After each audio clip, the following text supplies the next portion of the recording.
ሰላም ጤና ይስጥልን ውድ የመለከት ቻናል ተከታታዮቻችን፣ ይህ መለከት የተሰኘ የዩቲዩብ ቻናል ነው። እንግዲህ በዛሬው ርዕስ ደግሞ ይዤላችሁ የቀጠልኩት ከባለፈው ስለ ኦርቶዶክስ ተዋሕዶ ቤተክርስቲያን ጉባኤያቶችን በጥቂቱም ቢሆን አይተን ነበረ። ዛሬ ደግሞ 7ቱን ዓለም አቀፍ ጉባኤያት በጥልቀት የምንቃኝና የምንዳስስ ይሆናል። እስከ ፕሮግራማችን ማብቂያ ድረስ አብራችሁን ቆዩ።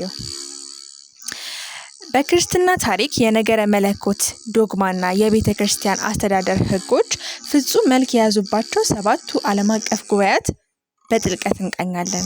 የመጀመሪያው የኒቂያ ጉባኤ።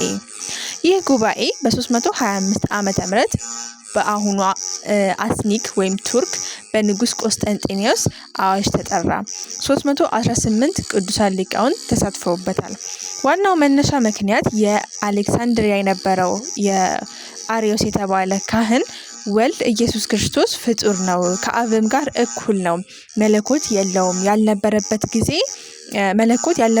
ጊዜ ነበረ በማለት ያስተማረውን የክህደት ትምህርት መሰረት በማድረግ የተጠራ ጉባኤ ነው ማለት ነው። ገና ወጣት የነበረው ዲያቆን ቅዱስ አትናሲዮስ አሪዮስን በቃለ እግዚአብሔር ረታው። ጉባኤውም ከአብ ከወልድ ባህሪ እንዲሁ ከመንፈስ ቅዱስ ጋር አንድ ነው በሚል ተደንግጎ ጉባኤው ተጠናቀቀ። በአንድ አምላክ እናምናለን የሚለው የጸሎተ ሃይማኖት መሰረታዊ ክፍልም ረቀቀ። የትንሣኤ በዓል እንዲሁ ደግሞ የጂዊስ ወይም ፓስካ እየተባለ የሚጠራው የመጀመሪያ እሁድም በዓለም አቀፍ ደረጃ በአንድ ቀን እንዲከበር የባሕረ ሐሳብ ቀመር ጸደቀ። ሁለተኛው የቆስጠንጢንያ ጉባኤ። ይህ ጉባኤ በ381 ዓመተ ምህረት ቆስጠንጢንያ ኢስታንቡል ወይም ቱርክ በንጉስ ቴዎድሮስ ቀዳማዊ ተጠራ። የተሳታፊዎቹ ቁጥር ደግሞ 150 ቅዱሳን ሊቃውንት ነበሩ። የቆስጠንጢንያ ሊቀ ጳጳስ የነበረው መቄዶንያስ በመንፈስ ቅዱስ ፍጡር ነው፣ ከአብና ከወልድ ያንሳል፣ የእግዚአብሔርም አገልጋይ ኃይል እንጂ አምላክ አይደለም በማለት ያስተማረውን የክህደት ትምህርት መሰረት በማድረግ የተጠራ ጉባኤ ነበረ።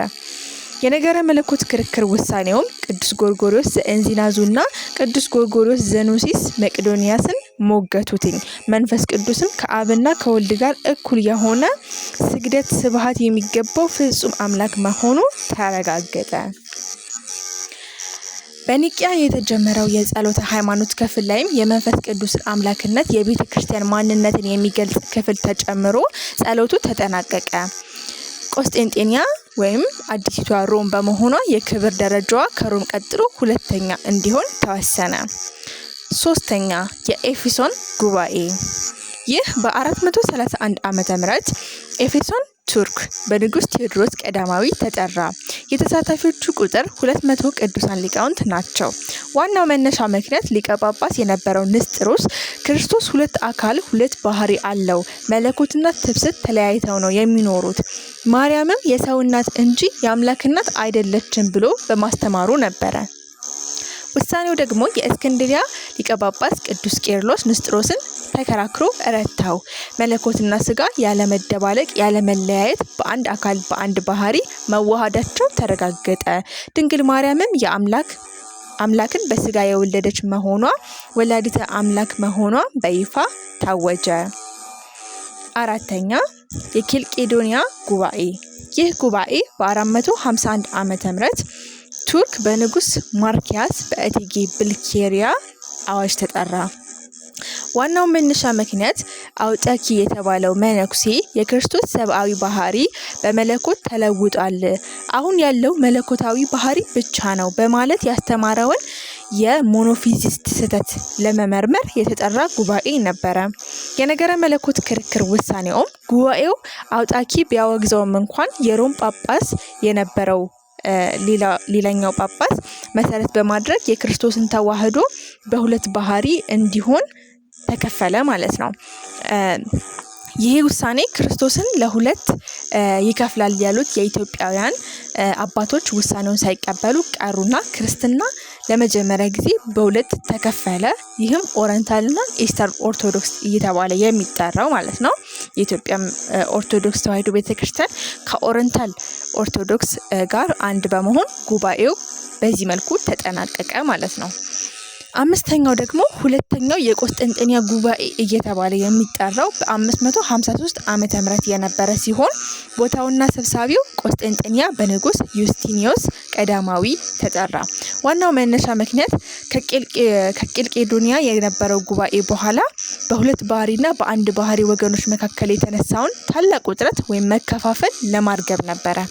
የነገረ መለኮት ክርክር ውሳኔ የንስጥሮስን አመለካከት ያላቸው 3 ሊቃውንቶችን አወገዘ። የቄልቄዶንያን ውሳኔ የሙጥኝ ያሉትን ምዕራባውያንን የተዋሕዶ እምነት ተከታዮችን ለማስማማት ቢሞከርም ሳይሳካ ቀረ። ከዚህ ቀጥሎ እንግዲህ 6ኛው ጉባኤ ነው። ይሄ 3ኛው የቆስጠንጢንያ ጉባኤ እየተባለ የሚጠራው ከ680 እስከ 681 ዓመተ ምህረት የነበረ ሲሆን ቦታውና ሰብሳቢው ደግሞ ቆስጠንጢንያ በንጉስ ቆስጠንጢኖስ 4ኛ ተጠራ። ዋናው መነሻ ምክንያት ክርስቶስ 2 ባህሪ ቢኖረውም ያንን ግን በአንድ መለኮታዊ ፍቃድ ብቻ ነው የሚል አዲስ ሐሳብ ሊቃውንት ማንሳታቸው ነበረ።